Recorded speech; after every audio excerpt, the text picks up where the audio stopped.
तो समर्थी नाम में आप सब लोगों को जय यीशु मसीह की। जितने लोग एक बार फिर से ऑनलाइन की जो सेवकाई चल रही है लगातार पिछले कई महीनों से 2 महीने तो एटलीस्ट हो ही चुके हैं, और आप सब लोग अपने अपने मोबाइल को लेकर के पूरी रीति से तैयार हैं और परमेश्वर की उन शिक्षाओं को, उन वचनों को सुनते हैं और सुन करके अपनी प्रतिक्रियाओं को देते हैं। और मैं आपसे गुजारिश करता हूं, प्रतिक्रिया तब दीजिए जब आप किसी चीज को ध्यान से सुन रहे हो। कई बार हम अपनी फॉर्मेलिटीज को निभाते हैं, कमेंट्स बॉक्स में जा करके कमेंट्स देते हैं और उसके बाद में कमेंट से बाहर चले जाते हैं बगैर सुने किस पॉइंट के ऊपर आपने कमेंट दिया, क्या बात आपको समझ में आई, कौन सी बात परमेश्वर के वचन की आपको छू गई, इसका कोई प्रतिक्रिया हमको नहीं मिलती है। जबकि कमेंट्स का मतलब होता है जो क्रिया हो रही है उसके ऊपर प्रतिक्रिया करना, चाहे बात अच्छी करो चाहे आप बुरी करो। जो बात आपको अच्छी लगती है उसके ऊपर आपकी प्रतिक्रिया, जो चीज आपको बुरी लगती है उसके ऊपर प्रतिक्रिया, जो चीज समझ में नहीं आती उसके ऊपर प्रतिक्रिया। लेकिन मैं सबकी प्रतिक्रियाओं को एक ही जैसा देखता हूं, एक ही जैसा देखता हूं। मैं सोचता हूं, मैं दुआ करता हूं कि प्रभु हम सबकी बुद्धियों को खोले ताकि हम लोग सही रीति से सीख सकें और समझ सकें और अपनी प्रतिक्रियाओं को देते हैं। इससे पहले कि हम लोग वचन में आगे बढ़ें, आप सबको एक बार फिर से जय यीशु मसीह की बोलना चाहता हूं। अपने अपने कलाम को खोल करके बैठ सकते हैं आप, और इस समय लोग प्रार्थना करेंगे। प्रार्थना में हम सब लोग एक साथ शरीक होंगे और उसके बाद में वचनों के ऊपर अपने ध्यानों को केंद्रित करेंगे। आइए हम सब अपनी आंखों को बंद करें और प्रार्थना में एक साथ शरीक हों। जीवित और समर्थी पिता परमेश्वर, राजाओं के राजा, प्रभु के प्रभु, सर्वशक्तिमान, सबसे ऊंचे पे विराजमान मेरे यीशु, आपके नाम की स्तुति और आपकी तारीफ और आपकी प्रशंसा करते हैं। एक बार फिर से प्रभु आपने इस पवित्र सेवकाई को हमको प्रदान किया कि हम सब की उन्नति के लिए, हम सब के छुटकारे के लिए, हम सब की शांति के लिए और हम सब के आनंद के लिए प्रभु ये सेवकाई की जाए। चाहे इसमें सुनने वाले श्रोतागण हों और चाहे इसमें सुनाने वाले प्रभु के दास हों, सेवक लोग हों, क्योंकि कलाम सबके लिए है, सिर्फ सिखाने भर मात्र के लिए नहीं परंतु स्वयं सीखने के लिए भी है। आप अगुवाई कीजिए ताकि आज जब हम परमेश्वर के वचनों को सीखें और समझें तो हमारी प्रतिक्रियाएं सही होने पाए। किसी को देख करके हम प्रतिक्रिया ना करें और परमेश्वर के नाम को महिमा दें। वो परमेश्वर जिसके कार्य बड़े अद्भुत, जिसका आना एक चमत्कार, जिसका जाना एक चमत्कार, उस परमेश्वर को जान तो सके। प्रभु आप हम सबकी अगुवाई कीजिए इस वचन के सिखाते वक्त और सीखते वक्त में शैतानों की गिरफ्त से इंसान बाहर आए। जितने लोग तुरंत एक जगह से दूसरी जगह, दूसरी से जगह तीसरी जगह एकदम से अपने मोबाइलों को इधर से उधर कर रहे हैं, सबको खुश करने की कोशिश कर रहे हैं, मैं दुआ करता हूं प्रभु जी, मनुष्य मनुष्य को खुश ना करे, मनुष्य परमेश्वर को खुश करे। और परमेश्वर को खुश करना आसान काम नहीं है। प्रभु आप मदद कीजिएगा। हर एक वो शख्स जो इस प्रार्थना को सुन रहा है अपने कानों को साफ करके ध्यान से सुने, अपनी बुद्धि को खोले, अपनी समझ को खोले और परमेश्वर के कहे जा रहे उन वचनों को, उन कथनों को ध्यान पूर्वक समझने का प्रयास करें, क्योंकि ये अंतिम दिनों में हम चल रहे हैं। पता नहीं कब क्या हो जाए। अभी तो सारी दुनिया लॉकडाउन है, हमारी जिंदगी के ऊपर लॉक लग गया तो दोबारा अवसर नहीं मिलेगा। और इस कोरोना वायरस के चलते जाने कितनी जिंदगियों के ऊपर इस वायरस से आया हुआ असर उनकी जिंदगियों को लॉक कर चुका है। अब वो उस अभिषेक को प्राप्त कर नहीं सकते। अब जो कर चुके हैं उसी के द्वारा न्याय होना बाकी रह गया है। प्रभु आप अगुवाई कीजिए, मुझे नाचीज के ऊपर अपनी गहरी उपस्थिति को प्रभु उंडेल दीजिए, क्योंकि मैं इस बात को जानता हूं कि जिस विषय के ऊपर आज डिस्कशन होने जा रहा है वो अपने आप में महत्वपूर्ण है और अपने आप में बहुत बड़ा है। शायद इस दिन को हम निगलेक्ट करते हैं, इसको सेलिब्रेट नहीं करते। हमारे पास सेलिब्रेशन कुछ गिने चुने हैं, लेकिन आज का दिन अपने आप में एक बड़ा महान दिन है। जो जानते हैं वो समझ गए होंगे, जो नहीं जानते तो अभी थोड़ी देर के बाद में जब समझाया जाएगा तो समझ में आ जाएगा। प्रभु यीशु मसीह आप अपनी करुणा हम सबकी जिंदगी के ऊपर बना दीजिए, क्योंकि बगैर आपकी दया से, बगैर आपकी करुणा के हम प्रभु स्थिर नहीं रह सकते। हमारे प्रयास, हमारी मेहनत हमको एक जगह स्थिर बना करके रखे, हमारे मन को भी और हमारे शरीर के प्रत्येक अंगों को भी जो आत्मा के खिलाफत में जाते हैं। हमको स्थिर कीजिए ताकि प्रभु 1 घंटा ना तो हम दाएं और ना हम बाएं, परंतु ध्यान से वचनों के ऊपर अपने ध्यान को केंद्रित करते हुए उन बातों को सीखने का प्रयास और कोशिश करें जिसके ना होने की वजह से आज हम अधूरे हैं,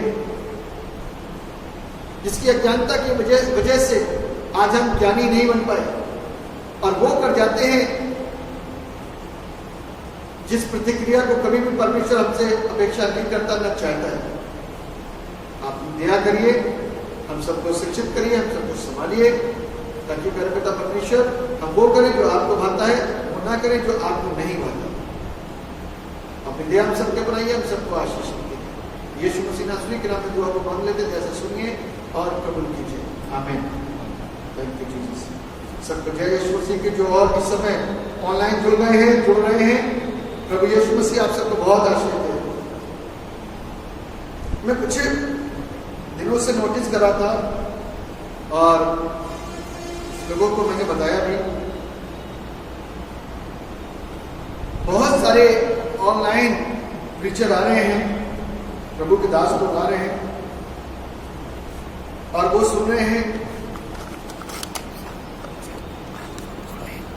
संसार के बहुत सारे लोग सुन रहे हैं उनको, देश में विदेश में, और सुनाने वाले बड़े ही तल्लीनता के साथ में उनको सुना रहे हैं और बड़ी मेहनत कर रहे हैं उनको सुनाने में। क्या सुना रहे हैं? परमेश्वर का वचन। और आप क्या सुन रहे हैं? परमेश्वर का वचन। लेकिन आज की तारीख में हम सब बड़े खुश नसीब हैं कि परमेश्वर का वचन हमको ऑनलाइन मुहैया कराया जा रहा है। बुरा ना मानिएगा सुनने वाले सब लोग, आपने तो हमारे राशन की लिस्ट से लेकर के सब्जी भाजी और तमाम प्रकार की जो हमारी प्रतिदिन की आवश्यकताएं हैं उसके समान वचन को समझ लिया। कभी इस सब्जी से उस सब्जी, उस सब्जी से उस सब्जी, उस सब्जी से उस सब्जी, एक जगह स्थिर नहीं हो पाते। इधर का कलाम सुना भी नहीं, गॉड ब्लेस यू लिख दिया, आमीन लिख दिया, प्रेज द लॉर्ड लिख दिया, पता नहीं चला कि लिखा क्यों। बस खोला तो पादरी साहब का चेहरा दिखाई दिया, आपने अपनी प्रतिक्रिया ठोक दी उसके अंदर, और पता नहीं चला क्यों ठोकी, सुनाई नहीं दिया कि क्या बोला क्या गया, लेकिन आपने तुरंत अपनी प्रतिक्रिया डाल दी, आमीन। एक ने बोला आमीन तो आपने सबने नीचे से लाइन से लगाना शुरू कर दिया, आमीन। एक ने लिखा प्रेज द लॉर्ड तो आपने सबने लिखा प्रेज द लॉर्ड। देख करके वहां देखने रहे, सुनने रहे कि क्या हो रहा है क्या नहीं हो रहा है। हमारे जीवन की प्रतिक्रिया में कुछ आज की तारीख में ऐसी है, इसीलिए हम सफल नहीं हो पा रहे, इसलिए प्रभु को जान नहीं पा रहे। प्रभु को जानिए, प्रभु को समझिए, प्रभु को संसार की देने वाली प्रतिक्रिया के समान मत समझिए, वरना उसकी प्रतिक्रिया हमारी लाइफ के ऊपर भारी पड़ जाएगी। उसने अपनी प्रतिक्रियाओं को देने में अभी विलंब किया है, देरी रखी है, और वो अभी कुछ नहीं कह रहा है, तो उसकी वीकनेस को उसकी वीकनेस मत समझिए। एक ही बार होगा, उससे कोई हमको बचा नहीं पाएगा। और अभी जो हो रहा है उससे ना तो आपको डॉक्टर्स बचा पाएंगे, ना विज्ञान बचा पाएगा। रोज हर कंट्री के लिए आप सुनोगे कि उसने कोविड-19 का एंटीडोज तैयार कर लिया, तरह तरह की चीजों को मिला करके बना लिया, सब दावे कर रहे हैं। जानवर ठीक हो गए बता रहे हैं, लेकिन इंसान ठीक नहीं हो रहा अभी। जरा ध्यान से सुन लीजिएगा। यदि आपको लगता है कि ये बात में कहीं वजन है तो इस बात को समझिएगा। इंसान क्या परमेश्वर की योजना के आगे कुछ भी प्रतिक्रिया दे सकता है? यदि परमेश्वर ने ठान लिया कि मुझे ये करना है, तो क्या परमेश्वर की उस योजना के सामने कभी इंसान खड़ा हो सकता है? नहीं खड़ा हो सकता। परमेश्वर ने एक बार आदम को और एक बार हवा को और एक बार सर्प को जो अपनी ओर से प्रतिक्रिया दी थी, आज तक वही प्रतिक्रिया कर रहा है इंसान। ध्यान रखिएगा, एक जो ताड़ना पड़ी थी, एक जो डांट मिली थी, एक जो सजा मिली थी, तब से लेकर के आज तक उसी ढांचे में और उसी सेक्शन में होकर के गुजर रहा है इंसान। आदमी को बोला था मेहनत से रोटी खाएगा, परेशान हो गया है, मेहनत से ही रोटी खा पा रहा है, मुफ्त की रोटी तोड़ नहीं पा रहा वो। अब रोटी खाने की भी बहुत सारे लोगों के लाले पड़े हुए हैं। स्त्री को सजा दी थी कि जब तू बच्चा जनेगी तो पीड़ा के साथ में जनेगी। कोई भी धर्म का व्यक्ति उठा करके देख ले कि हर एक स्त्री पीड़ा के साथ में ही बच्चे को जन्म देती है। और सर्प को आज्ञा दी थी कि तू मिट्टी चाटेगा और मनुष्य का पुत्र अपनी एड़ी से तेरे मुंह को कुचलेगा। और उस यीशु मसीह ने शैतान के मुंह को अपनी एड़ियों से कुचल डाला और जो उसकी योजनाएं थी उनको विफल कर डाला। तो मेरे कहने का अभिप्राय ये है कि आज प्रतिक्रियाओं के देने के क्षेत्र में आप लोग सही हो जाएं। जबरदस्ती की खाना पूर्ति और औपचारिकता मत निभाइए, कोई खुश नहीं होता। कोई खुश नहीं होता कि कमेंट्स बॉक्स के अंदर आपने इतने सारे कमेंट डाल दिए, आमीन आमीन आमीन आमीन, समझ में कुछ नहीं आया। एक चीज भी समझ नहीं आई, लेकिन आपने लगातार डालना शुरू करा। सुन लीजिए कि जो वचन दिया जा रहा है उससे हमारे जीवन के अंदर कुछ फायदा आता है। यदि आप पूरा सुन रहे हो या बीच में सुन रहे हो, आपने कभी क्रिकेट मैच देखा? जब क्रिकेट मैच होता है ना, तो जब 4 पढ़ता है या 6 पढ़ता तो लोगों की प्रतिक्रिया तुरंत होती है, या आउट होता है तो इंसान की प्रतिक्रिया जरूर होती है। वो कुछ ऐसे इफेक्ट्स होते हैं जिनके ऊपर प्रतिक्रिया होती है। हमारी तो बगैर किसी चीज की प्रतिक्रियाएं चल रही हैं। कुछ हो भी रहा है कि नहीं हो रहा, बस आए, खोला, मुंह भी नहीं धुला होगा, अच्छा जी अपना कमेंट आमीन, फिर भाग गए मुंह धोने के लिए तरीके से, फिर वापस आए, फिर देखा फिर चिल्ला है, प्रेज़ द लॉर्ड, फिर चलेगा कुछ और करने के लिए। भैया धोखा मत दो, ये आप अपने आप को धोखा दे रहे। हम और आप इस धोखे से बाहर आ जाएंगे। मुझे मालूम है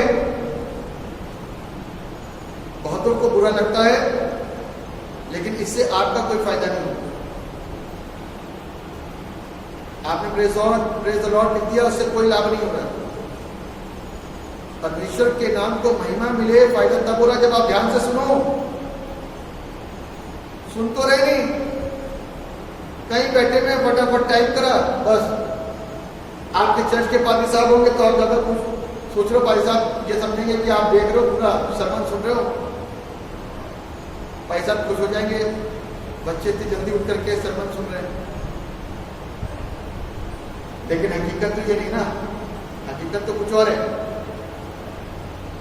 इसमें भी एक गेम हो गया है। सामने तो चलो एक बैठना ही पड़ता है, लेकिन पीठ पीछे तो कौन समझ रहा है कि कौन कहां बैठ करके क्या कर रहा है। मेरे प्रियो, सत्य को जानोगे तो सत्य तुमको स्वतंत्र करेगा। सत्य को नहीं जानोगे तो स्वतंत्र होने के लिए। सत्य आपके सामने खड़ा हुआ है, आप उसको देखने की कोशिश ही नहीं कर रहे। ये वचन जो सत्य है, यीशु जो सत्य है, इतने समय से इस सच्चाई का प्रचार हो रहा है, लेकिन इसको समझने की हम कोशिश नहीं करते। मालूम है, आज एक सेलिब्रेशन कर रहे हैं हम लोग सारे चर्चेस। प्रभु यीशु क्रिस्ट की लाइफ के 4 ऐसे जबरदस्त इवेंट हैं, आप लोग इससे अवगत होंगे, और ये बिल्कुल अपने आप में डिफरेंट और अलग है। इसको चमत्कार भी कह सकते हैं। चमत्कार उसको किया जाता है, उसको कहा जाता है जो चीजें हमारे विचारों से बिल्कुल डिफरेंट हो, जो चीजें कभी सोची ना हो, और वो चीजें हो जाए तो उसको चमत्कार शब्द दिया जाता है। सबसे पहली चीज प्रभु यीशु क्रिस्ट का जन्म, ये चमत्कार है अपने आप में। आप कहोगे सबका जन्म होता है, हाँ मैं कहूंगा कि सबका जन्म होता है, लेकिन यीशु मसीह क्रिस्ट का जो जन्म था वो अपने आप में एक अलग और डिफरेंट चमत्कार ही था। क्योंकि दूत आ रहे हैं, मजूसी आ रहे हैं, गडरिये आ रहे हैं, सितारा आ रहा है, भविष्यवाणियां हो रही हैं, और सारी चीजें एक साथ इकट्ठा हो रही हैं और मिल रही हैं, और एक बालक जिसके जन्म की भविष्यवाणियां पहले से हो गई हैं, और उसको मुलाकात करने के लिए सारे लोग पहुंच रहे हैं, जैसे जैसे आदेशित किए जा रहे हैं। और दुनिया का जन्म जब होता है ना, तो ध्यान रखना, अंतिम पल तक मां को दुखती रखी रहती है, बाप परेशान रहता है, परिवार के लोग परेशान रहते हैं, सब कुछ सुरक्षित हो जाए। आपसे भी दुआ कराते होंगे और हम लोग से भी दुआ कराते हैं, पादी साहब दुआ करिए, बिल्कुल अंतिम टाइम चल रहा है, अंतिम समय चल रहा है, सब कुछ सुरक्षित हो, प्रभु संभाल के रखे, बेटा दे, ऐसी दुआ करिएगा। किसी के घर में पहले से बेटियां हो तो वो ये दुआ करेगा, दुआ खींचेगा, बेटा दे। ये आपके अंदर का डर है, लेकिन यीशु मसीह के पीछे में घोषणा कर दी गई थी, एक नाम भी दे दिया गया था कि उसको एक नाम दिया जाएगा, यीशु नाम, जिसके नाम का अर्थ है परमेश्वर तुम्हारे साथ है। तो ये अपने आप में एक ऐसा चमत्कार था, जो लिखा गया वो पूरा हुआ। हालेलुया, मेरे साथ बोल सकते हैं जो ऑनलाइन सुन रहे हैं। और एक चीज बताना चाहता हूं, आज जब महिला जन्म देने वाली होती है तो यह भी श्योर नहीं होता कि बच्चा बचेगा कि नहीं बचेगा। मैं इसी हफ्ते बता रहा हूं, बड़ा अफसोस है मुझे इस बात के लिए कि एक बच्चे के लिए प्रार्थना की जा रही थी। लॉकडाउन की अवस्था में डॉक्टर्स अवेलेबल नहीं हो रहे थे, इधर उधर दौड़ भाग हो रही थी, समय वेस्ट हो रहा था और उसी समय एक फैमिली ने अपने बच्चे को खो दिया। क्या श्योरिटी है? आप तो बड़े मजे करो, जन्म तो सबके होते हैं, लेकिन यीशु का जन्म अपने आप में एक अनूठा और डिफरेंट है। दूसरी बात, रिजरेक्शन, जी उठना। दूसरी बात, रिजरेक्शन में मौत नहीं बोल रहा। आप कहोगे मौत तो सबको मिलती है, तरह तरह की मौतें मिलती हैं, तो मैं कह रहा हूं ठीक है, मौत सिंपल थी, कीले ठोके गए और अगल बगल भी डाकू थे, उनको भी ठोका गया, उनका भी खून बहा, यीशु मसीह को कांटों का ताज बनाया गया, सब कुछ, लेकिन जी कोई नहीं उठता। यीशु मसीह मृतकों में से जी उठे, यीशु मसीह मृतकों में से जी उठे। ये उसकी मौत के ऊपर किया गया एक बड़ा कार्य कि मरते तो समय ये नॉर्मल सब कह सकते हैं, लेकिन मौत के बाद जी कोई नहीं उठ सकता। और बाइबल में इस बात को बताया गया कि यीशु मसीह मृतकों में से जी उठे। जब जी उठे तो बाइबल में बताती है कि 40 दिन तक वो चेलों को दिखते रहे। कितने दिन तक? 40 दिन तक। और उसके बाद में क्या हुआ? बड़ा इंपॉर्टेंट, जिसको आज हम सेलिब्रेट कर रहे हैं, द डे ऑफ एसेंशन, उठाया जाना। बादलों पर उठा लिए गए। आज तक जिसका जन्म हुआ है, जो मरा है, कभी जिंदा नहीं हुआ, और उठाया जाना तो बहुत दूर की बात है। इसीलिए ये तीसरा अपने आप में एक जबरदस्त मिरेकल है, एक जबरदस्त चमत्कार है कि अपनी इन आंखों से लोगों ने प्रभु यीशु मसीह को स्वर्ग में जाते हुए देखा। और जब इतनी हाइट में पहुंच गए तो बादलों ने उनको क्या कर दिया? ढक दिया। और लिखा हुआ है कलाम के अंदर कि 2 दूत अगल बगल आकर के खड़े थे। उन लोगों ने इस बात की साक्षी दी और इस बात को क्लियर करा और बताया कि जैसे तुम मनुष्य के पुत्र को ऊपर जाते हुए देखते हो, वैसे ही एक दिन इसको नीचे आते हुए देखोगे। This is the connection. जो देखने की बातचीत चल रही है ना, उसी को हम और आप कहते हैं द्वितीय आगमन, second coming of Jesus Christ, प्रभु यीशु मसीह का दूसरा आगमन, जिसकी आज दुनिया में प्रचार किया जा रहा है।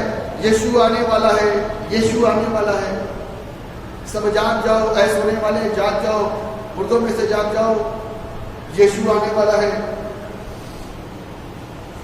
तो कहने का अर्थ यह है मेरे प्रियो कि जिस असेंशन को आज हम और आप मना रहे हैं, असेंशन का मतलब था स्वर्गारोहण, उठाया जाना, यानी कि स्वर्ग में प्रभु यीशु मसीह उठा लिए गए। और जब प्रभु यीशु मसीह स्वर्ग में उठाए जा रहे हैं तो बाइबल में बताती है कि स्वर्गीय देह और है, पार्थिव देह और है, तारों की चमक और है, सूरज की चमक कुछ और है, स्वर्ग में जाने वाले लोगों की चमक कुछ और है, और पृथ्वी में सड़ जाने वाले लोगों की चमक कुछ और है। उसके लिए मैं चमक शब्द का इस्तेमाल करना ही नहीं पसंद करता। बस वही चमक रहे हैं, लेकिन जो चमक होनी चाहिए वो नहीं है। इसीलिए हमको और आपको समझना है कि एसेंशन मेरे और आपके लिए एक बहुत जरूरी चीज है। जिस बात को हम और आप कहते हैं रैप्चर, उठाया जाना,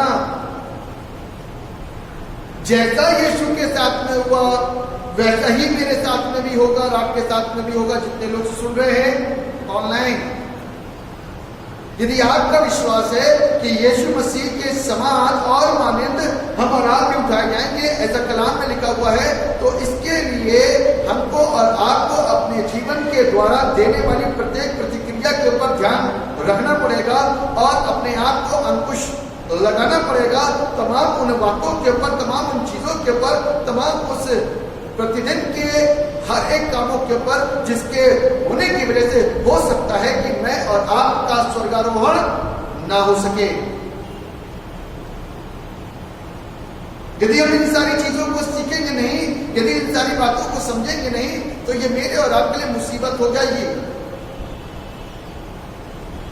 हम लगे हुए हैं, आप और हम बताते सवेरे से लेकर के रात तक हम लगे हुए फोन पे, कोई सिखाने में लगा है तो कोई दुआओं में लगा हुआ है। बहुत अच्छा काम कर रहे हैं हमारा, सवेरे से लेकर के शाम तक पासवान लोग लगे हुए हैं, कोई आराधना कर रहा है तो आराधना करने में लगा हुआ है, बहुत अच्छी बात है। मेरा सवाल है, अपने आप से पूछना है हमको और आपको, ये सिर्फ मैं यहां से बोल रहा हूं तो इसलिए नहीं, क्योंकि ये सवाल मेरा स्वयं से भी है और मेरा सवाल तमाम सेवकों से भी है और तमाम सुनने वाली कलीसियाओं से भी है। 55 दिन के लगभग हो चुका है, क्या कुछ आदतों में बदलाव आया? सिखाने वालों के भी और सीखने वालों के भी, क्या कुछ चेंज आया? कुछ चेंज हुए? क्या जब चर्च हमारे खुलेंगे और आप सब अपने चर्च जब जाओगे, पहले दिन जाकर के तो जरूर आंसू बहाओगे कि इतने दिनों के बाद अपने चर्च को देखा। हो सकता है बहुत सारे लोग दीवारें चूमने लग जाएं, बेंचेस चूमने लग जाएं, अपने स्थानों को चूमने लग जाएं जिस जगह पर बैठा करते थे, वेदी के पास जाकर के खूब आंसू बहाए। पॉसिबिलिटीज हो सकता है वो चेंज हुए वाले आंसू हो कि इतने दिनों के अंदर जो आप लौट रहे परमेश्वर के साथ में आपका प्रेम बढ़ा, क्योंकि आपके आसपास चर्च नहीं है। अब बड़े आप चिंतित रहते हैं कि चर्च नहीं जा पा रहे, लेकिन चिंतित इस बात से मत होइए कि चर्च नहीं जा पा रहे, चिंतित इस बात से होइए कि हमारा और आपका जीवन इतने दिनों के अंदर परमेश्वर के साथ में कितना घनिष्ठ हुआ, कितना मजबूत हुआ मेरा और आपका रिश्ता प्रभु के साथ में। क्या कुछ नए परिवर्तन आ गए हमारी लाइफ के अंदर? क्या वो सारी बातें, वो सारी चीजें हमारे जीवन से चेंज हो गई, बदल गई, जो आज से 55 दिन पहले भी हुआ करती थी, जिसके ऊपर पादी साहब रोज रोज टोकते थे? क्या उन सेवकों के अंदर की आदतें जो लगातार ऑनलाइन सिखा रहे हैं, उन लोगों के अंदर की आदतें जिनको परिवार के लोग पसंद नहीं करते थे, क्या उन लोगों ने वो आदतों को बदल दिया? ये सवाल है मेरा स्वयं से। बहुत सारे लोग कहते हैं कि मैं इतने दिन से उपवास में, उतने दिन से, अब मैं फिर चलूंगा उपवास में। बहुत अच्छा काम कर रहे हैं हम सब, मेरा सपोर्ट है आपके साथ में इस चीज के लिए, आप बहुत अच्छा काम कर रहे हैं। कुछ बदला, कुछ चेंज हुआ, एसेंशियल होगा हमारा, श्योर है स्वर्गारोहण होगा हमारा, जाएंगे हम स्वर्ग, श्योरिटी कोई देगा 55 दिनों के अंदर? इतनी प्रिपरेशन, इतनी तैयारी, सिखाने में, समझाने में, बताने में लगातार इसी में ही लगे हुए, मैं भी लगा हूं।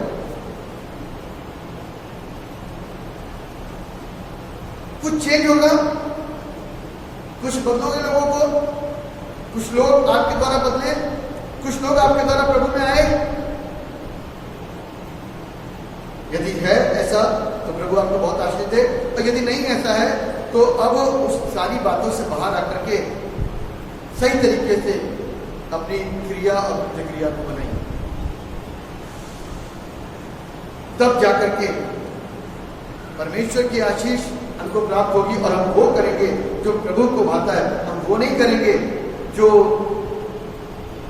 आपको भाता है या प्रचारकों को भाता है। मेरे प्रियो, बाइबल बताती है असेंशियल अपने आप में वो चीज है कि एक पृथ्वी का इंसान स्वर्गारोहण, स्वर्ग जा रहा है। आप सोचो, एक धूल में रहने वाला इंसान, मिट्टी का बना हुआ इंसान ठीक है।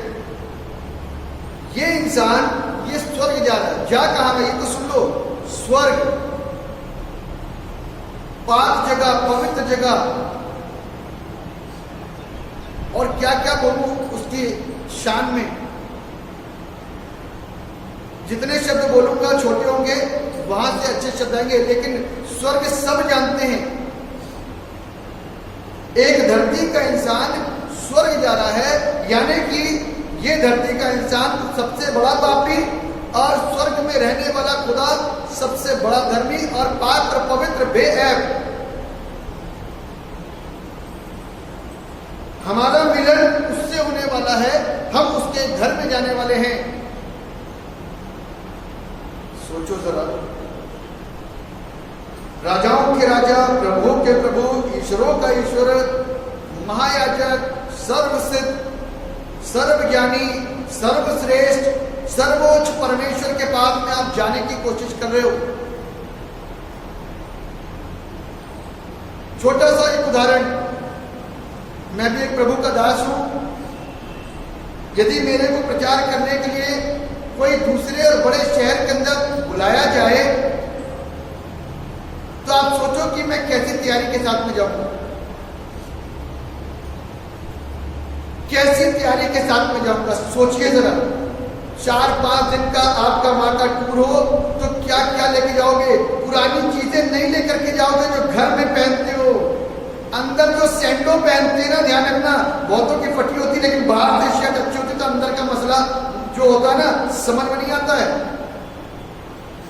लेकिन अब बाहर जा रहे हैं तो हम बाहर जब जाने के लिए तैयारी कर रहे हैं तो सब कुछ नया नया लेंगे, परफ्यूम भी नया होगा, सारी चीजें नई होंगी और नया लेकर के वहां पहुंचेंगे। सब देखेंगे एक अच्छे पापी साहब आए, क्योंकि इफेक्ट भी डलना चाहिए ना। मैं नहीं कहता इफेक्ट मत डालिए इफेक्ट। तो सर्वोच्च परमेश्वर, सर्वसिद्ध, सर्वज्ञानी, सर्वश्रेष्ठ परमेश्वर के पास जाने के लिए क्या तैयारी होगी? वो वस्त्र आप फटे हुए भी पहन जाओगे चलेगा, कहता फटा हुआ जीवन नहीं चलेगा, सड़ा हुआ जीवन नहीं चलेगा। असेंशन किसका होता है? प्रभु यीशु मसीह, जो एक हम्बल बेबी था, जब पैदा हुआ कैसा नम्र छोटा सा बालक, जिसका नाम कहा गया था यीशु रखना, और उसके माँ बाप ने मिलकर के क्या रखा? क्या नाम है? यीशु। क्यों? क्योंकि स्वर्गदूत ने पहले से ही आदेशित कर दिया था कि तू इसका नाम इम्मानुएल रखना, यीशु रखना, जिसके नाम का अर्थ है कि प्रभु हमारे साथ में है। प्रभु का धन्यवाद हो। और लिखा हुआ है कि अब जब यहां से अपने काम को पूरा करके वो स्वर्गारोहण हो रहा है, तो एक विजेता के रूप में वो जा रहा है। हालेलुया। जितने लोग ऑनलाइन सुन रहे हैं, यदि ये बात आपको समझ में आ रही होगी तो आपकी प्रतिक्रिया अवश्य होगी, अपने घर में दे देना, समझ करके आत्मा में, कि वो सारी स्थितियों को हरा करके। आप ये सोचो कि जब मोबाइल में बहुत सारे लोग गेम खेलते ना, तो उसके लेवल होते हैं एक से एक। इतना तो मालूम है, गेम नहीं खेलता हूं, लेकिन इतना जरूर मालूम है कि उसके लेवल होते हैं बहुत सारे, और जो सारे लेवल को पार कर चुका होता ना, उसका नाम आ जाता है और सब उसको जान जाते हैं। परसों नरसों में बच्चों से बात कर रहा था, उन्होंने कहा कि एक गेम का खिलाड़ी है और उसका नाम ये है, और वो बहुत अच्छा गेम खेल लेता है। खिलाड़ी है, लेकिन संसार में जितने गेम होते हैं, इसके लेवल को हरा देना, इसको फेल कर देना, ये मेरे और आपके बस की बात नहीं है। ध्यान रखिए, कोशिश कर लें, चाहे मैं पादरी हूं और जितने भी प्रभु के दास लोग हैं, कोई कोशिश कर लेना। जितने भी अपने आप को कोई भी कलीसिया में सोचता हूं कि मैं बहुत धाका हूं, मैं बहुत ज्ञानी हूं, मैं बहुत बलशाली हूं, कितने लोग भी समझ लेना, एक भी जन इस संसार के, इस जीवन के, इस युद्ध की लेवल में से कुछ लेवल पार कर सकता है, लेकिन वो हारेगा 100% और हारेगा ही। सिर्फ एक ने उन सारे लेवल को पार करा और उसका नाम था और है यीशु मसीह, जो एक विजेता के रूप में वहां पर चल रहा है। और मैं और आप जितने सुन रहे होंगे, आप लोग सोच रहे कि पाती साहब कैसी बात कर रहे हैं। बिल्कुल सही बात कर रहा हूं कि जिस शरीर में मैं और आप है ना, इस शरीर में मैं और आप कभी भी संसार के और शैतान के किसी भी लेवल को पार नहीं कर सकते जब तक आपके पास में, मेरे पास में रूह कुदूस और पवित्र आत्मा नहीं है। तो कर लेना कोशिश बगैर पवित्र आत्मा के कोई संसार को हरा नहीं सकता। चेले भी जब तक पवित्र आत्मा नहीं मिला ना तो डरे बैठे हुए थे। वो चेलों की बात कर रहा हूं जो मुर्दों को अपने आंखों से उठते हुए देख रहे थे, जिनकी आंखें फटी की फटी रह जाती थी। लंगड़ा आता था चलता हुआ टेढ़ा मेढ़ा और सीधा होकर के जाता था। चेले आपस में बोलते हुए ये हो क्या रहा है। 5000 लोगों का जब खाना करा तो एक दूसरे को देख रहे होंगे, पता लगा कि देह कहीं और है और कहीं और मुंह है। चेले आपस में एक दूसरे को देख कैसे हो रहा है, रोटी कैसे बढ़ रही, मछली कैसे बढ़ रही, उनकी बात कर रहा हूं। जब तक पवित्र आत्मा नहीं मिला ना, डर के बैठे हुए थे और छोड़ करके बैठे हुए थे यीशु मसीह को। असेंशन आसान नहीं है जैसा हम समझते हैं। बाइबल में लिखा हुआ है जिस दिन पवित्र आत्मा उनको मिला, प्रभु यीशु मसीह आए और उनके ऊपर फूंका और कहा पवित्र आत्मा लो, उस दिन से उनके अंदर का डर पता नहीं कहां से कहां उड़ान शुरू हो गया और तब वो शैतान के लेवल को हराने में कामयाब हो सके। हालेलुया। शैतान के लेवल को हराना आसान काम नहीं है मेरे प्रियो। तब ही जब पवित्र आत्मा मिला उनको, ये तो परमेश्वर ने उनको ट्रेन करा, परमेश्वर ने उनको पवित्र आत्मा दिया और वो पवित्र आत्मा लेकर के जो उनके अंदर आ गया था, बाहर नहीं था, पुराने नियम के अंदर बाहर रहता था, अपने वक्त पे आता था, मकसद को पूरा करवाया, बताया और बुलवाया और चला गया। लेकिन जो असेंशन हो रहा है ना, आप ध्यान रखो, this is ascending and this is descending. यहां पर असेंडिंग हो रही है, ऊपर उठाया जाना, और यहां पर पवित्र आत्मा का डिसेंडिंग है, नीचे आना। यदि वो नहीं होता ना तो दुनिया की कोई ताकत स्वर्ग पहुंचने के योग्य ना होती। दुनिया की कोई ताकत, दुनिया का धार्मिक जितनी भी चीजें में और आप कर रहे हैं, हम और आप कुछ भी कर रहे हैं। बाइबल में एक बात लिखी हुई है, ध्यान से सुनिएगा, कलाम के अंदर बड़ी खूबसूरत बात है। मनुष्य के मन के अंदर जो भी उत्पन्न होता है वो सब बुरा ही होता है। मनुष्य की पैदावार अधर्म से हुई है और वो पापी है। बस यहां पर खेल खत्म हो जाता है। उस परमेश्वर ने, उस विजेता ने, उस क्रिएटर ने एक बात सिखा दी और बता दी कि हम सब पापी हैं और हम सब ने पाप किया है और परमेश्वर की महिमा से रहित हैं। तुम्हारे धर्म के काम मैले चितड़े के समान हैं। मत सोचो कि तुम और हम बड़े राष्ट्रवास हो गए, चार धर्मी नहीं बना सकता। हमारी धार्मिकता जो जिसको हम देखते हैं वो अपने ही संसार के तराजुओं में तौलते हैं उसको, लेकिन परमेश्वर की धार्मिकता दूसरी होती है। यदि परमेश्वर की धार्मिकता जो परमेश्वर के द्वारा हमारे जीवन के अंदर आई, यदि उस तरीके से चलेंगे तो धार्मिकता को सीख पाएंगे। वरना तो शास्त्री और फरीसी इसी धार्मिकता का पालन कर रहे थे, इसी शरीर का पालन कर रहे थे, लेकिन उनमें से एक भी धर्मी नहीं था। इसलिए प्रभु यीशु ख्रीस्त ने कहा इन फरीसियों और शास्त्रियों के खमीर से अपने आप को बचा करके रखना। धर्मी थे, व्यवस्थापक थे और इस व्यवस्था की पुस्तक को सदैव चित्त से लगा कर रखते थे, अच्छी बातों को सिखाते थे। लेकिन प्रभु यीशु ख्रीस्त ने कह दिया इन लोगों के खमीर से अपने आप को क्या करना, बचा करके रखना। इसलिए हमारी धार्मिकता को फेल की। पवित्र आत्मा के साथ में जो संबंध जोड़ा गया ना, उसके द्वारा, उसके अनुग्रह के द्वारा, उसकी दया के द्वारा हमारे पाप क्षमा किए गए। और कलाम क्या कहता है कि वो डिस्कस नहीं करता। एक बार यदि हमने अपने पाप को छोड़ दिया तो वो दोबारा डिस्कस नहीं करेगा कि तुमने कल क्या किया था, परसों क्या किया था, नरसों क्या किया था। प्रभु कहता है कि तुम क्या हो गए हो, प्रभु में नई सृष्टि हो गए हो। Now you are change. 40, 50 और 55 दिन के बाद में जब मैं घर से निकल के आ रहा हूँ, लॉकडाउन से बाहर निकल के आ रहा हूँ, now Nirmal Jacob is change, church is change. Change होना चाहिए। क्योंकि आप सबको यही तो बताते हो फोन में, आज इतने घंटे दुआ हुई, आज इतने घंटे दुआ हुई, आज से हमारा पूरा चर्च उपवास में है और कल से एक नए ग्रुप के साथ में जुड़ेंगे, परसों से कुछ और लोगों के लिए प्रार्थना करेंगे, सवेरे से फोन रात तक आते रहते। यही तो चर्चाएं होती है हमारी। लेकिन सारे धार्मिक काम करने के बावजूद भी हम चेंज नहीं हो पा रहे, तो ये मेरे और आपके लिए मुश्किल की बात है।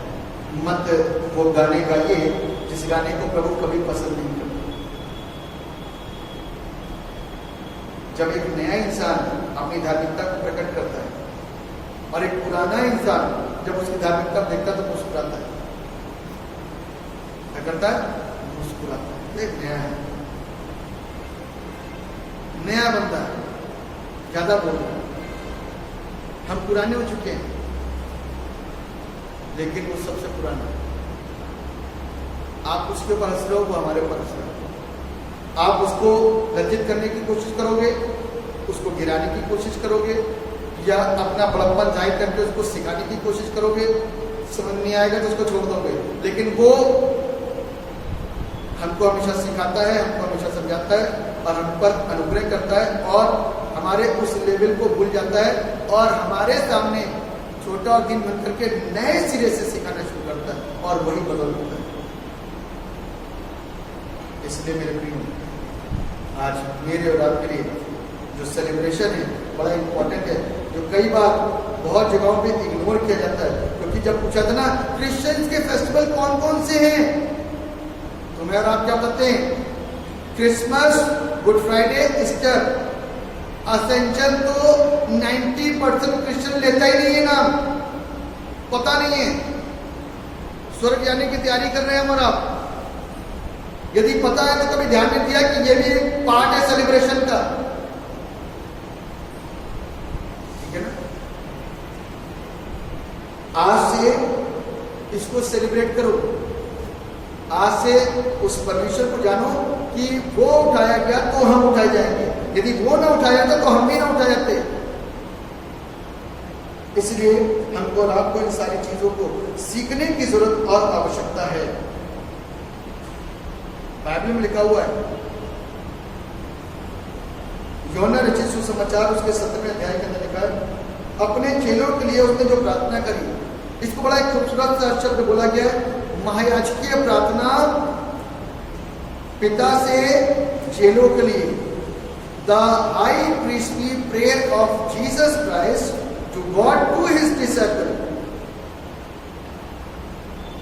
एक महायाजकीय प्रार्थना अपने पिता से, किसके लिए? चेलों के लिए।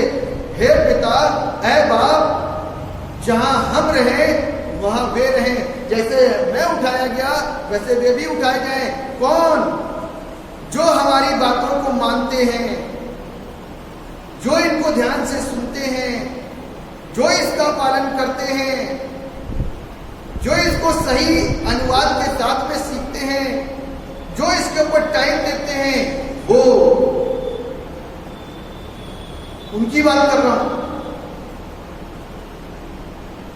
और वो लोग जो अपने आप को समझते हैं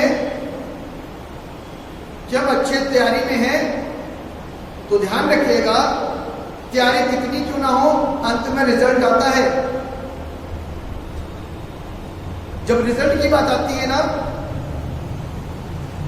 तो एक मेरिट लिस्ट लगा दी जाती है। एससी कोटा यदि 40% मार्क्स लाया या 45% मार्क्स लाया, उसकी मेरिट लग गई, वो पास है। जनरल वाला 90% लाया, तब वो पास होगा। और ध्यान रखिएगा, 31, 32, 33, 34, 35, 36, 37, 38, 39% वाला व्यक्ति दौड़ दौड़ करके पूछता नहीं है मैं आ सकता हूं कि नहीं। और जनरल के अंदर 80, 85, 86, 87 वाला प्रतिशत में नंबर लाया हुआ व्यक्ति दौड़ दौड़ करके नहीं पूछता क्या मैं हो सकता हूं कि नहीं। उनको अपना लिमिट मालूम है, यदि 45 लाए हो तब जाओ और अपने कागज दिखाओ और एंट्री हो जाएगी। जाओ 90% से पार, 90% लाए हो तो एंट्री हो जाएगी, सबकी नौकरी लगेगी। ध्यान रखना, जो कलवरी क्रूस से खून बहाया यीशु मसीह का, वो ऐसा ही है। बाइबल कहती है जो कोई उस पर विश्वास करेगा जीवन उसका हो जाएगा। अब बार बार ना पूछना कि प्रभु मैंने तो पहला पाठ पढ़ लिया, मैंने पहली पुस्तक पढ़ ली, मैंने तीसरी पुस्तक पढ़ ली, प्रभु ने कहा कि तुमने 10 बार पढ़ ली, लेकिन जो सिखाया मैंने क्या तुमने उसको सीख लिया? इंपॉर्टेंट एंट्री तो तभी होगी जब सही शिक्षा को सही लेवल के साथ में सीखो। मेरे प्रियो, असेंशन आसान नहीं है, मेरा है जरूर, लेकिन असेंशन के लिए हमको अटेंशन होना पड़ेगा, सावधान होना पड़ेगा, जागना पड़ेगा। सावधान की अवस्था मालूम कैसे होती है? चैतन्य अवस्था। असेंशन ऐसे नहीं मिलेगा। अपनी धार्मिकता के प्रति चैतन्य हो जाइए, तब जाकर के असेंशन यानी कि स्वर्गारोहण मेरा रास्ता हो सकता है। हम बार बार प्रीच तो करते हैं, हम भी प्रीच करते हैं, और सब लोग जो दूसरों को सिखाते हैं प्रीच करते हैं, और जब आप किसी को बताते होंगे तो भी बताते होंगे कि उठाया जाना, रैप्चर, हम तो उठाए जाएंगे भैया, हम तो उठाए जाएंगे, हम तो उठाए जाएंगे। और प्रभु ऊपर से देखता होगा, अच्छा बेटा रात में मोबाइल में क्या चल रहा था, उठाए जाएंगे बहुत बता रहे हो, दिन में बहुत सारी बातें गालियों के साथ में पहुंचा रहे हो रही थी, उठाए जाएंगे बार बार बोल रहे हो, है नफरतें दूसरे से इतनी रख रखी है, और उठाए जाएंगे बोल रहे हो। 4 दिन आराधना का खड़े करके कर लिए तो उठाए जाएंगे कर रहे हो। प्रभु को मालूम नहीं है आपके अंदरूनी हालात या मेरे अंदरूनी हालात, सब जानता है। मत बोलो, सिर्फ तैयारी करो। पहले से कहने वाले कि हम पास हो जाएंगे, और यदि वो फेल हो जाता ना तो सबसे बड़ा धक्का होता है, और सुनाने वाले उसको ज्यादा सुनाते हैं। बहुत बोल रहा था पास हो जाएंगे। इसलिए पास यदि होने वाले हैं ना तो खामोशी के साथ में अपने पेपर को दें, अपने जीवन के पेपर को जो प्रतिदिन देना है। पास फेल उसके हाथ में, जो मैं और आप बोले ना पास और फेल, वो अपनी तराजू में बोल रहे,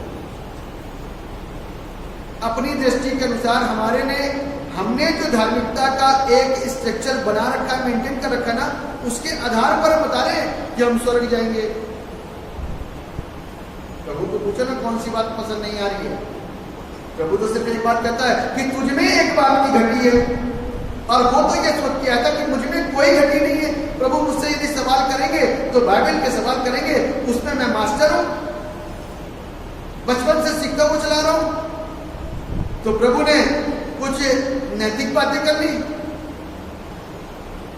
कुछ अपने आप को छोटा करने वाली बातें कर ली। परमेश्वर तो ओवरऑल चेक करेगा, ओवरऑल। ध्यान रखिएगा, असेंशन इतनी आसानी से नहीं होता। मैं सोचता हूं कि आप सब समझ रहे हैं, और बहुत सारे लोगों को ये बातें क्लियर हो रही होंगी कि असेंशन आखिर है क्या। हमको सही तरीके से इसको समझना है कि परमेश्वर का जो पुत्र था, मनुष्य का जो पुत्र था, वो ऊंचे पर उठाया गया, और लिखा हुआ है पिता के दाहिने हाथ जा बैठा। क्या हुआ? पिता के दाहिने हाथ जा बैठा, वो उठाया गया, और सबका न्याय करने के लिए फिर से आने वाला है, ऐसा कलाम कहता है। न्याय करने के लिए वो आएगा। तो इसलिए हमको और आपको अपने न्याय को देने के लिए अपने तरीके से नहीं सोचना है, बस परमेश्वर के वचन की बातों के अंदर जो लिखा है उसको फॉलो करना है। अपनी मिलावट भी नहीं करनी, इसलिए लिखा हुआ बाइबल के अंदर कोई इसमें मिलावट ना करे, एक शब्द ना घटाए ना बढ़ाए, क्योंकि घटाना बढ़ाना मालूम क्या होता है? अपने तरीके से एक नई पुस्तक बना के तैयार कर दे। फकीर फरीसी शास्त्री अपने तरीके से काम करते थे। आज की तारीख में बहुत सारे लोग हम अपने तरीके से काम करते हैं। यहां पर उपवास लिखा कुछ और हम उपवास रखते हैं कुछ और तरीके से, अपने तरीके से बना लिया। 3 घंटे का उपवास को रख लिया, 4 घंटे का उपवास मत रखो ना, जीवन ही सीधा कर लो। जरूरी है प्रभु 3 घंटे का उपवास लेकर के बदलेगा? अरे भैया, यही चीज को तो सिखाया जा रहा है बार बार कि अपने तरीके से बाइबल को तोड़ो मरोड़ो नहीं, बाइबल को बाइबल ही रहने दो, कलाम को कलाम ही रहने दो। इसमें अपने आप को ढाल करके अपने आप को तोड़ो मरोड़ो। इस कलाम को मत तोड़ो। जब अपने तोड़ने की बारी आती तो कलाम को तोड़ देते हैं, और कलाम को सीधा रहने दो, अपने आप को तोड़ो मरोड़ लो और इसके अनुसार अपने जीवन को, इसके कैरेक्टरों के अनुसार अपने जीवन को बना लो। तब जाकर के हम और आप आशीषित हो पाएंगे प्रियो, अन्यथा नहीं। हमारे लॉजिक भी इतने एक से एक हैं, क्योंकि ज्यादा पड़ गए ना, ज्यादा बुद्धि आ गई, तो इसलिए लॉजिक हमारे पास में एक से एक है। परमेश्वर ने नहीं कहा, लेकिन लॉजिक हमारे चल रहे, और हम और आप सोचते हैं कि जो कुछ भी हम कर रहे हैं बहुत जरूरी है, सही कर रहे हैं, सारी चीजें सही कर रहे हैं।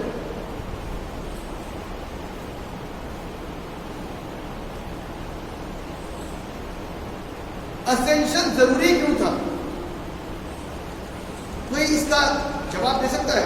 जो स्वर्गारोहण है वो क्यों जरूरी है? किस लिए वो जरूरी है? क्यों हमारे लिए ये सारी चीजें हो रही? हम स्वर्ग में पृथ्वी में रह तो रहे, पर जैसे क्या दिक्कत हो रही है? कुछ लोगों को कहना है कि स्वर्ग भी यही है, नरक भी यही है। तो ये स्वर्गारोहण की कौन सी नई बात आ गई? क्यों जरूरी है मेरे और आपके लिए? ये परमेश्वर ने मेरे और आपके लिए जरूरी बनाया है। जहां मैं रहूं वहां तुम रहो। क्यों जरूरी है अपने अपने घरों में रहना? क्यों जरूरी है अपने अपने माँ बाप के साथ में रहना? क्यों जरूरी है अपनी पत्नी के साथ में रहना? अरे भैया, आप तो कहोगे कैसा सवाल कर रहे हो? तो मैं ये भी तो सवाल कर रहा हूं, क्यों जरूरी है स्वर्ग में रहना? पिता ने कहा कि पुत्र ने पिता से कहा कि जहां हम रहेंगे वहां वे भी हमारे साथ रहेंगे, क्योंकि हम अपने माँ बाप की क्रिएशन नहीं है, हम अपने स्वर्ग के पिता की क्रिएशन है। और वो क्रिएटर मुझको अपने पास में रखना चाहता है। कहता धरती के सारे काम पूरे करो, और हम धरती के सारे काम निपटाते हैं, शरीर के काम तो सारे निपटाते हैं, आत्मा के कामों को निपटाने में विलंब हो जाता है। इसलिए हम स्वर्ग के भागीदार कभी बन नहीं पाते। इसलिए मेरे प्रियो, हमको और आपको इस चीज को सीखने की जरूरत है। एक पद आपके लिए पढ़ूंगा, यूहन्ना रचित सुसमाचार उसका 14वां अध्याय और उसका 28वां पद। लिखा, तुमने सुना कि मैंने तुमसे कहा, मैं जाता हूं और तुम्हारे पास फिर आऊंगा। यदि तुम मुझसे प्रेम रखते तो इस बात से आनंदित होते कि मैं पिता के पास जाता हूं, क्योंकि पिता मुझसे बड़ा है। कहां जा रहा हूं? तुम्हारे लिए जगह तैयार करने, तुम्हारे लिए स्थान तैयार करने, और पिता के पास जा रहा हूं ताकि तुमको भी वहां पर लेकर के जा सकूं। इसलिए असेंशन जरूरी है। एक बात बताइए, एक फटेहाल घर के अंदर रह रहे हो, देखो सच्चाई बोलना, सच्चाई बोलना। एक फटेहाल घर के अंदर रह रहे हो, एक अच्छा बड़ा बंगला मिल जाए तो किसी को बुरा लगेगा? एक टूटी सी साइकिल है और अच्छी सी कार मिल जाए तो बुरा लगेगा? जहां सैलरी 20,000 है वहां सैलरी 1 लाख हो जाए तो किसी को बुरा लगेगा? आप ये कह सकते हो हम तो संतुष्ट हैं अपने फटे घर में, अपनी फटी कार में, फटी साइकिल में, फटी सैलरी के अंदर। तो ध्यान रखिएगा कि आप जिस संतुष्टि की बातें कर रहे हो उससे ज्यादा और उससे बड़ी संतुष्टि आपको इस घर में मिलने वाली है। इसीलिए मेरे और आपके लिए स्वर्ग जरूरी है, क्योंकि बेस्ट हमको वहां मिलने वाला है, यहां नहीं मिल रहा है। हमने कौन सी बड़ी आत्मिकता की बातों की आप देख लिया। 4 दिन तो हम जब यहाँ पे दुआ करते हैं, आत्मा में भर करके पवित्र आत्मा से भर जाते हैं, भविष्यवाणियों को सुनते हैं, तरह तरह की चीजें हमारे साथ होती हैं, बहुत कुछ होते हैं, लेकिन उसकी ओरिजिनलिटी को तुम वहां देखो। वो खुदा जो बताता है, उस खुदा को वहां देखने के लिए हमको वहां जाने के लिए अपने आप को इस धरती पर तैयार करना पड़ेगा। इसीलिए स्वर्गारोहण मेरे और आपके लिए अति अनिवार्य और जरूरी है। हालेलुया। क्यों जरूरी है? मैंने आपको बता दिया ये क्यों जरूरी है। असेंशन, पिता के घर में जाना इसलिए जरूरी है। और ये परमेश्वर ने दिया, ये बेस्ट है, लेकिन वहां जहां पर हम जा रहे हैं वो द बेस्ट है। ये वाला बेस्ट हिल जाएगा एक दिन। किन किन चीजों से बेस्ट बना? ईंटों से रिश्तों से, लोगों से, चीजों से ये बेस्ट है। खराब हो जाएगा, रिश्ते टूट सकते हैं, लड़ाइयां हो सकती है, तूफान में बिल्डिंगें गिर सकती हैं। आपको पता चला होगा अभी अम्फन तूफान आया, कितनी तबाही हुई है बंगाल के अंदर। तो ये सारा जो हमारे अंदर जो बेस्ट है ना, ये सब खत्म हो जाएगा, लेकिन जो द बेस्ट है वो कभी भी खत्म नहीं होने वाला। हालेलुया। ना तो वो टूटेगा, ना वो गिरेगा, ना रिश्ता टूटेगा, ना रिश्ता वहां पर कोई होगा। पहचानोगे जरूर, लेकिन रिश्ता सिर्फ एक होगा, पिता से पुत्र का, पिता से पुत्रियों का, और पिता से उसके चिल्ड्रन और उसके बच्चों का, और पति का एक दुल्हन से जो धरती पर उसके लिए अपने आप को सुसज्जित कर रही है, आत्मा के फलों से अपने आप को तैयार कर रही है। असेंशन का उद्देश्य क्या है? असेंशन जो है उसका उद्देश्य, स्वर्गारोहण का उद्देश्य क्या है? उसका उद्देश्य यह है कि जिस ग्लोरी की बात में और आप करते हैं, आप और हम दर्शन देखते हैं, नौजवान दर्शन देखते हैं। बाइबल में लिखा हुआ ना, योएल नबी की पुस्तक उसके 2 अध्याय उसके 28 पद में कि अंत के दिनों में मैं अपना आत्मा उड़ेलूंगा। कौन उड़ेलेगा? परमेश्वर। किसके ऊपर उड़ेलेगा? जवानों के ऊपर, बूढ़ों के ऊपर, बच्चों के ऊपर। मैं अपना आत्मा उड़ेलूंगा और तुम क्या हो जाओगे? आशीषित हो जाओगे। बहुत सारे लोग दर्शन देखेंगे, भविष्यवाणियां करेंगे, और वो सारी चीजें हो रही हैं, और कौन दिखा रहा है और कौन दे रहा है? परमेश्वर। अब उसको ग्लोरी में तब्दील करने के लिए हमको वहां जाना बहुत जरूरी है। हालेलुया। वो महिमा को प्राप्त करने के लिए, उस महिमा को देखने के लिए स्वर्गारोहण बहुत जरूरी है। हालेलुया।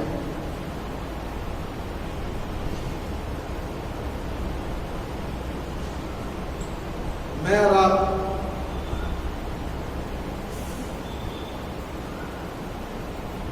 जो उसके बेटे और बेटियां हैं, संसार में कोई मानता है तो आप परमेश्वर के बेटे और बेटी हो? कहाँ लिखा है? बाइबल में तो लिखा है बस।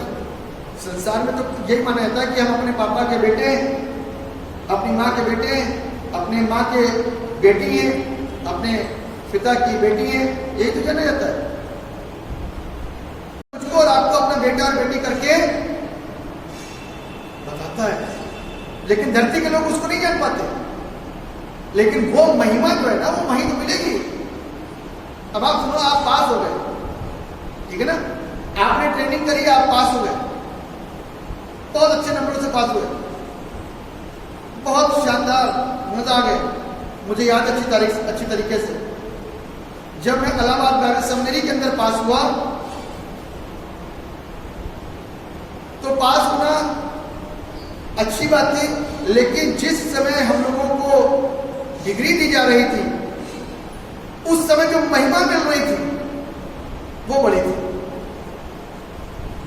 उस समय जो महिमा मिल रही थी कि बार बार नाम हो रहा था, निर्मल जेकब, एक चीज हमने, एक अवार्ड लिया, दूसरा अवार्ड लिया, तीसरा अवार्ड लिया, तो ये महिमा है। और परमेश्वर उससे कहीं ज्यादा महिमा मुझको और आपको देगा अपने स्थान पर।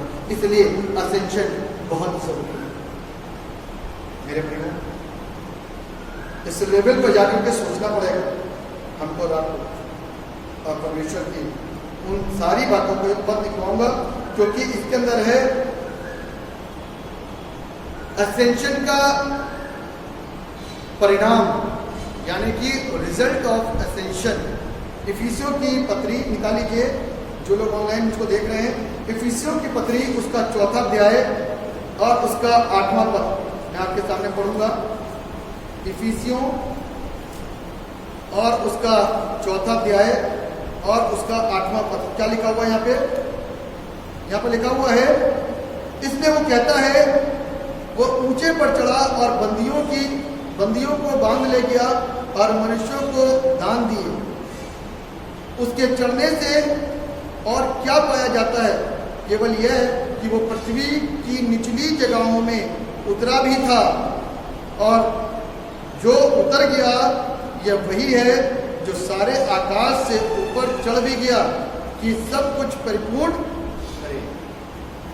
और इसके 11वें पद में लिखा है, उसने कुछ को प्रेरित नियुक्त करके और कुछ को भविष्यवक्ता नियुक्त करके और कुछ को सुसमाचार सुनाने वाले नियुक्त करके और कुछ को रखवाले और कुछ को उपदेशक नियुक्त करके दिया। ये परमेश्वर की महिमा है, ये परिणाम है, और स्वर्ग में भी हमको इसका परिणाम मिलने वाला है।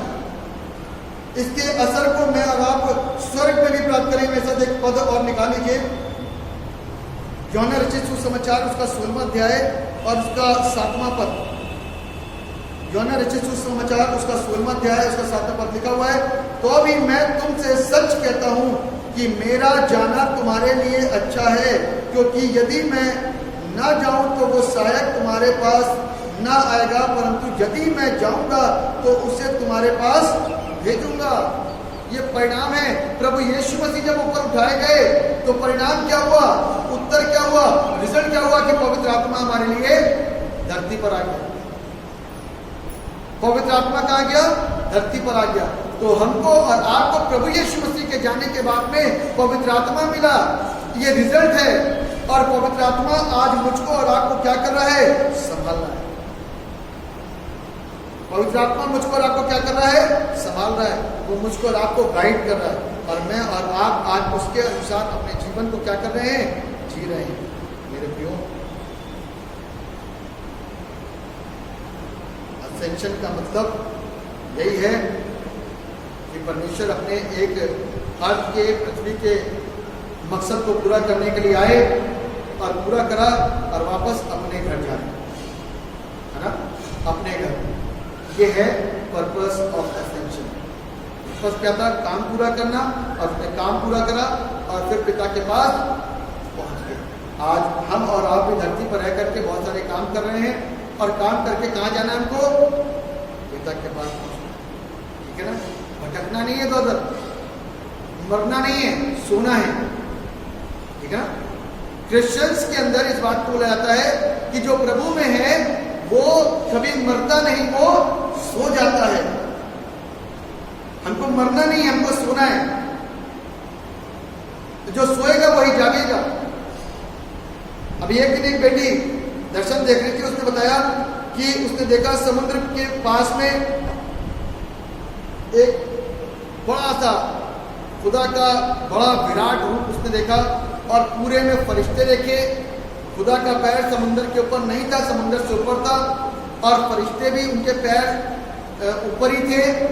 और नीचे जो समुद्र से नीचे कुछ लोग ऊपर फेंके जा रहे थे, निकल रहे थे, उन सबके ऊपर स्वर्गदूत अपने हाथ को फैला रहे थे, और उनको आग से, मैं सोचता हूँ कि समुद्र अपने मुर्दे फेंक देंगे, ऐसा दर्शन, क्योंकि दर्शन के विषय में बातचीत की गई है, तो ऐसा ही दर्शन था कि समुद्र अपने मुर्दे फेंक देंगे, तो उसकी जितनी भी अपवित्रता थी, अशुद्धता थी, वो सारी चीजों को उस आग से शुद्ध करा गया, और वो सारी भीड़ एक साथ हो गई।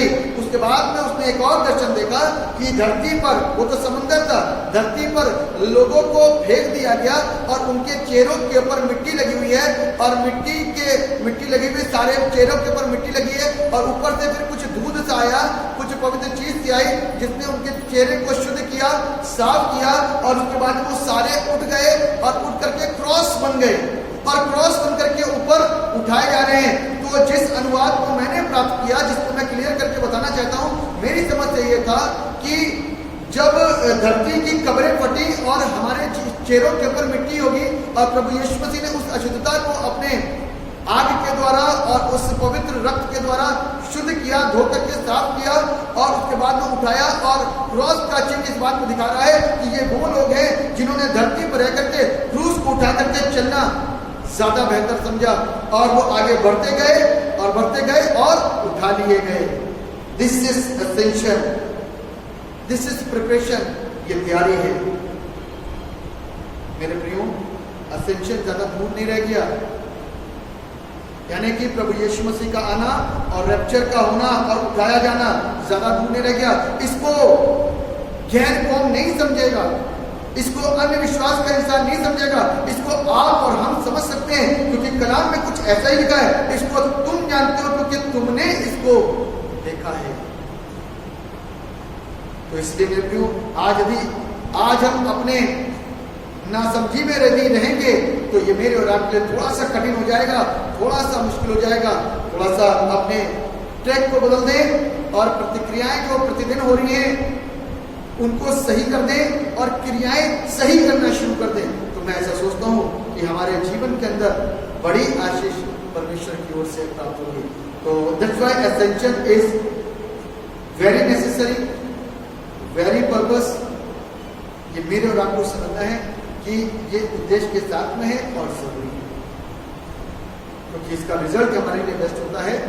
और जब प्रभु यीशु मसीह उठाए गए तो पवित्र आत्मा नीचे आया और हमको और आपको आज तक अभी हमारे बीच में जो ऑनलाइन भी सुन रहे हैं, ये पवित्र आत्मा यदि आपको छू रहा है ना आज, तो वो पवित्र आत्मा वही पवित्र आत्मा है कि जब यीशु उठाया गया, आप सोचो कब उठाया गया, यीशु उठाया गया तो पवित्र आत्मा नीचे आया और वही पवित्र आत्मा अभी इसी वक्त में आपको और मुझको स्पष्ट करके मेरी आपकी बुद्धि को झिझोड़ रहा है और इस बात को सोचने पर मजबूर कर रहा है कि जो बताया जा रहा है, जो सिखाया जा रहा है उसके अंदर सत्यता है, या फिर इस बात को बताया जा रहा है, इस बात को क्लियर करा जा रहा है कि इसको इस तरीके से सीख ले। हो सकता है कि पवित्र आत्मा कुछ नए वचन के साथ में आपको नए रेवलेशन दे रहा हो, नए प्रकाशन दे रहा हो और आप नए प्रकाशन के साथ में नई सृष्टि बन रहे हो और दूसरों को सिखाने के लिए एक नए योद्धा बन रहे हो।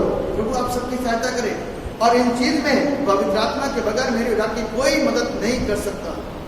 पवित्र आत्मा हमारी सहायता और मदद कर रहा है और पवित्र आत्मा हमको निरंतर गाइड कर रहा है, तब से लेकर के जब से यीशु मसीह स्वर्गारोहण हुआ तब से लेकर के पवित्र आत्मा आज तक सहायता और मदद कर रहा है। और अब जो असेंशन होगा ना मेरा और आपका, यानी कि रप्चर होगा, उस समय पवित्र आत्मा साथ में जाएगा, परमेश्वर अपनी दुल्हन को मुझको और आपको अपने साथ में लेकर के जाएगा और उसके बाद का जो रिजल्ट है बड़ा भयानक है। उस भयानक रिजल्ट से अपने आप को बचा लें तो ज्यादा बेहतर है। धरती पर अच्छी तैयारी करिए ताकि मैं और आप सब ब्लेस हों और आशीषित हों। परमेश्वर इस वचन के द्वारा हम सबको आशीष दुआ करें। प्रभु यीशु आपको धन्यवाद देते हैं इस जीवन के लिए जो आपने दिया, इस वचन के लिए जिससे प्रभु आपने हमें शिक्षित करा, हमारी बुद्धि को आपने प्रभु खोला, आपका धन्यवाद। और करता इस पावन पर्व को प्रभु जो हमने सेलिब्रेट करा, इसके असली मायने को प्रभु आपने सिखाया, आपका धन्यवाद। हमारे समस्त अपराध को माफ कीजिएगा और जब तक हमारा जीवन है तब तक इस धरती पर जब तक हम रहते हैं तब तक के लिए प्यारे पिता परमेश्वर हम दुआ करते हैं पवित्र आत्मा हम पर अपने विशेष कार्य को करता रहे, हमको आदेशित करता रहे, हमको शिक्षित करता रहे और हमको सदा मार्ग दिखाता रहे, हमको दिशा निर्देश देता रहे, ताकि हम उसी छत्र छाया में, उसी शिक्षा में, उन्हीं वचनों पर चलते हुए अपने जीवन को खूबसूरत और शुद्ध करने की कोशिश करते रहें, ताकि जब प्रभु यीशु मसीह बादलों पर आए तो हम और सब जितने आप सुन रहे हैं सब लोग प्रभु यीशु के साथ में उस स्वर्ग में उठाए जा सके, जिसकी तैयारी करने के लिए प्रभु यीशु मसीह गए। परमेश्वर इस वचन के ऊपर हम सबको आशीष दें। आमीन। प्रभु का धन्यवाद हो कि हम लोगों ने वचनों को सीखा और प्रभु ने बड़े अच्छे तरीके से हम लोगों को सिखाया, इसलिए प्रभु के नाम को महिमा मिले। इस वक्त में हम लोग अपनी अपनी भेंटों को लेंगे